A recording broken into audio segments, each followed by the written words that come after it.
શ્રી સમસ્ત ઔદિત્ય બ્રહ્મ સમાજ ધંધુકા તરફથી સ્નેહમિલન અને બાળકોને પ્રોત્સાહિત કરવા ઇનામ વિતરણનું તારીખ 4/8/2024ના રોજ બપોરે 3:30 સુંદર આયોજન કરવામાં આવેલ, જેમાં ગુજરાત રાજ્ય સમસ્ત બ્રહ્મ સમાજના પ્રમુખ શ્રી ભરતભાઈ રાવલ, અતિથિ વિશેષમાં સમસ્ત બ્રહ્મ સમાજ ગુજરાત પ્રદેશ મહામંત્રી સતીશભાઈ પંડ્યા,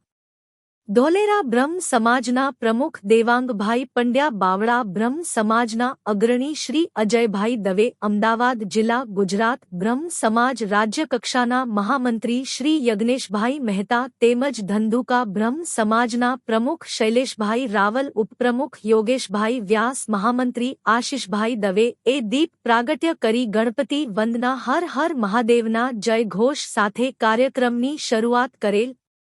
તેમજ ધંધુકા બ્રહ્મ સમાજના વડીલ બ્રહ્મગ્રણીઓ, મહિલાઓ, બાળકો અને સમસ્ત કાર્યકર્તાઓ મોટી સંખ્યામાં હાજર રહીને ધંધુકા બ્રહ્મ સમાજનું એકતાનું પ્રમાણ આપેલ.